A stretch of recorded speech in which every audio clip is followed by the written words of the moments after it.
đẹp nhất có tên Bác Hồ Chí Minh. Cái tên vĩ đại ấy đã đi vào thơ ca của lòng người. Con người ấy đã 30 năm buôn ba, đi khắp năm châu, đi khắp địa cầu, để tìm con đường giải phóng cho quê hương, cho giống loài. Người đã lãnh đạo nhân dân, đánh thực dân Pháp, phát xít Nhật, đem lại hạnh phúc cho dân tộc. Rồi cuộc kháng chiến trường kỳ chống đế quốc Mỹ đã kết thúc, đất nước ta hoàn toàn được giải phóng. Giang sơn thu về một mối. Đất nước Việt Nam thân yêu của chúng ta hôm nay phồn vinh thịnh vượng, nhân dân ta được hưởng cuộc sống ấm no hòa bình. Tất cả là nhờ có công lao to lớn của Bác Hồ. Vì vậy, mọi thế hệ Việt Nam đều khắc ghi trong trái tim của mình câu nói đời đời nhớ ơn Chủ tịch Hồ Chí Minh. Liên tục chương trình văn nghệ của chúng tôi là bài hát múa cổ hòa, bài ca Hồ Chí Minh do quý thầy cô và tốt nữ trường Nguyễn Khuyến biểu diễn. Mày gần chết luôn.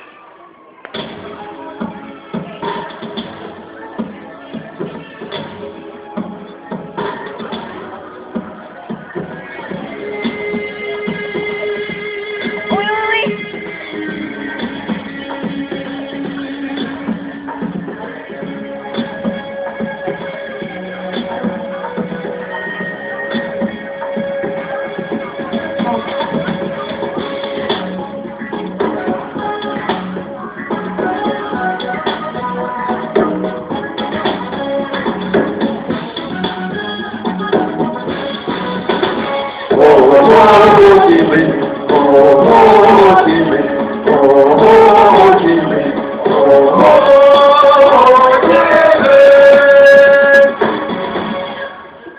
Miền biển xa, người đi khắp phương trời, ở nơi xa đó, người dân đói nghèo, từ đâu người đi, khắp đất cho lòng tin, mặt trời xanh lên sáng soi.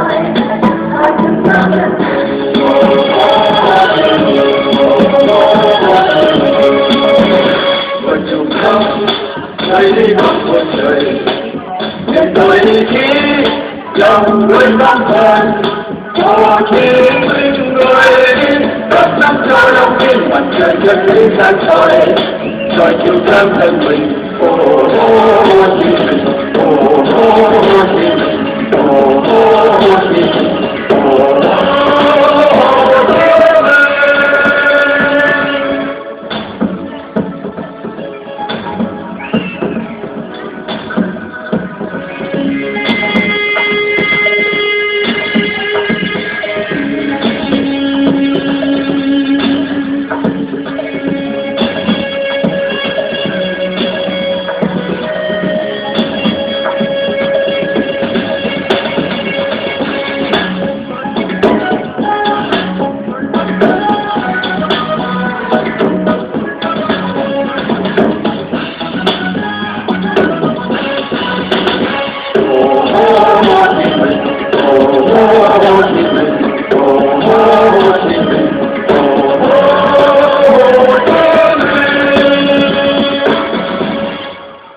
Miền Việt Nam xa khắp nơi chân trời, ở nơi xa đó người dân nói nhau, từ đâu nước người đi khắp năm cho lòng tin, mặt trời chân lý sáng soi, rồi chân sáng thân mình.